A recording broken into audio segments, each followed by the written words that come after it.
Today we're looking at Lesson 2.2, which is titled Logic. I wanted to go over a few of the vocabulary words that you might see throughout the lesson. One is just what a statement is, and in this case it's a sentence that's either true or false. And each statement is going to have a truth value, and the truth value of the statement is whether it's true or false. And then we have what's called a negation. A negation is, if you think of the word negate, which is basically canceling something out, a negation of a statement has the opposite meaning. It would also be considered opposite truth value. So if it was true, then the negation would be false.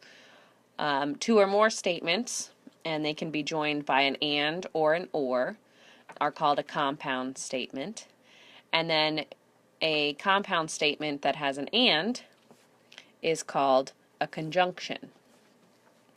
A compound statement that has an or is called a disjunction. There's also different symbols that represent a conjunction or a disjunction. So if it has a symbol like this, which is kind of like an up caret, that is called an and symbol. And if it has an upside down symbol that looks like a V, that is called an or symbol. So what we're going to do is read a few statements, and we're going to use the following statements to write a compound statement. And they're going to tell us what we need to include in our compound statement. And then we need to find its truth value, basically whether it's true or false, and explain why.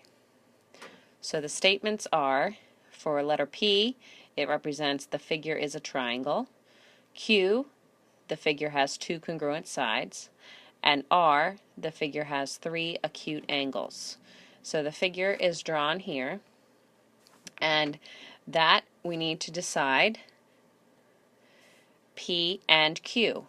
So we need to look back at our statements. P says the figure is a triangle. Well, is the figure a triangle? Yes. So that's true.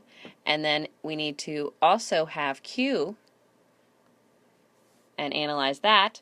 Q says the figure has two congruent sides. Well, based on how it's labeled with the two dashes on each side, or the one dash on both sides, those indicate that those two sides are congruent. So Q is also true. So what can we say about P and Q? Since P is true and Q is true, both need to be true for me to say that the compound statement is true, and they are, so I would conclude that the compound statement is true. The next one we need to decide is not P and not R. So we're going to negate the P and the R statements by putting a not in them.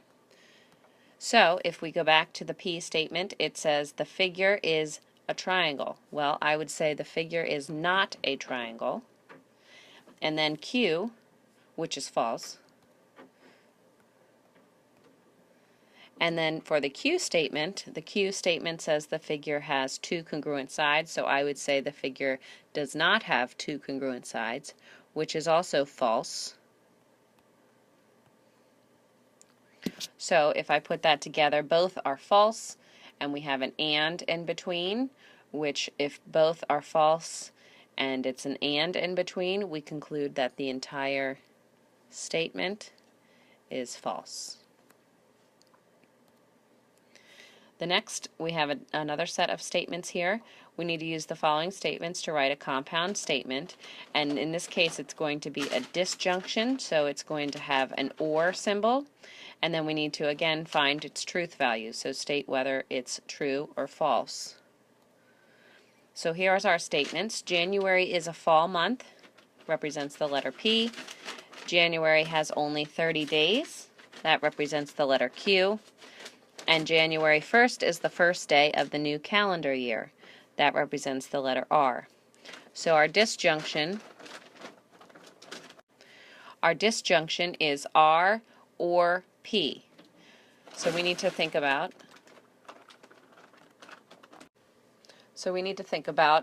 is R or P, what are they? Are they true or false?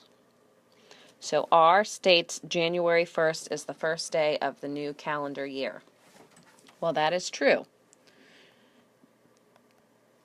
Then we go back and it says January is a fall month. That is false. Sorry, that was my cat. Hold on. So, we would state, I need to move to a different room. Excuse me for a second. So we have a statement that is true or false. So since it's true or false, we need to think about what would be the truth statement of this entire compound statement. So when you're dealing with a disjunction, if one of them is true, you're going to say that the entire statement is considered true, which is different than if one is true and one is false and you have an and separating the statements. So for the next one, same statements, but we have Q or not R. So this little squiggly symbol means not. Go back to our statements. Q says January has only 30 days. And then we need to decide whether that's true or false, which it is false. It has 31. Or January is not the first day of the new calendar year, which we're saying not are, so that's why I added a not in there. So that is actually going to also be false. So if they are both false, the answer is definitely false. And this is because when you have an or and they both agree, they're the same, so either or basically is what you decide, and false would have to be the winner because both are false. The next one, P or not Q. P says January is a fall month, which is false. Or not Q, and Q says January has only 30 days, so we're saying January does not have only 30 days, which is true. So we have a false or a true, so our entire statement is considered true, because true wins out when you have an or statement. The next example has to do with truth tables, and for truth tables, you need to consider all the possibilities that you have. So when you have true and false, those are our starting possibilities. So we have a negation truth table, which shows you if you start with a statement being true, right here, not of that statement or negated that statement would have to be false, which is here. And then again, on the opposite end of that, if you start with the statement being false and you are negating it, then the statement would be considered true on the other column. Then you have a conjunction table where you have P and Q, so your options are 2 trues and 2 falses, and your other options then would have to be each combination of trues and falses. So we have, for P, we have truth, true, false, false. For Q, we have true, false, true, false. And if you look at them, oh, I am sorry. My cat is really annoying me right now. Hold on. Okay. Sorry about the interruption. So we have 2 trues. We have a true false, a false true, and a false false. Those are our 4 different options. Think of it kind of like with probability. You have to have all the different options listed. So those are our options, and then if we put them together in a conjunction statement with an and, it has to both be either both true to be true or both false to be false. But if you have a true and a false, you have to negate the statement and say that it's false. So that's where this third column comes in. So two trues equal a true, true false is a false, false true is a false, and false false is a false. Then we have a disjunction, which we were talking about is the or, and the or, you can have a true and a false and still consider the statement true. It's only when you have a false or a false that it needs to be false. So the only difference here between this truth table and the last truth table is that the middle two options both end up being true. So we're going to create our own truth table. And when we create a truth table and we have a P and a Q, so two options, we're going to need a P column and a Q column and then the actual statement column. So the statement is not P and not Q. And if we start with the options for P and the options for Q, we're going to go down each row and consider and figure out which ends up being true and which is false. So we have all of our options: true, true, false, false. Then we need to put each option together, so two trues, a true false, a false true, and a false false. So we have not P and not Q. So not P would be, this is considered false. Not Q would be, it's also considered false. So our conjunction would be false. Then we go again, not true for the next row, and not false. So it's basically the opposite. So that's an and, because we still have a false and a true, so the whole thing has to be considered false. Then we have not false and not true.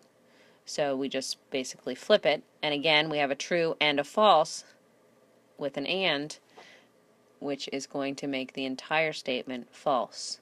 And then a false false, if you have a not false and a not false, then both would be considered true, so that whole statement would end up being true. And that would be how you construct your truth table. The last example has to do with a Venn diagram, and the Venn diagram on the next page shows the number of graduates last year who did or did not attend their junior or senior prom. So if we look at the diagram here, we have the students who did attend the junior prom in one half of the circle, who attended both in the middle, who attended only senior on the right side there, and then who did not attend either down in the corner. So, how many graduates attended their senior but not their junior prom? We're going to look in just the senior bubble, or the senior circle, and that is 25. So the answer there would be 25. How many graduates attended their junior and senior proms?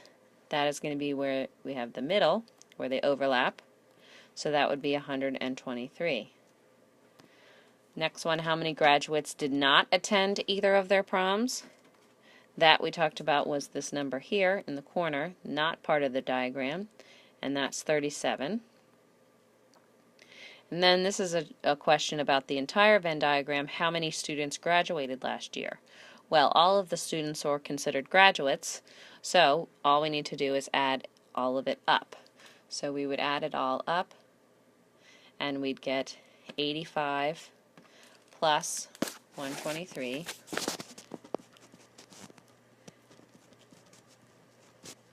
plus 25 plus 37, which would give us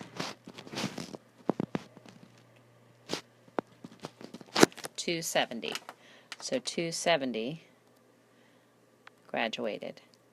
And my explanation would be that the entire Venn diagram is considered graduates. So that is why we can say that all of the students included in the Venn diagram are graduated.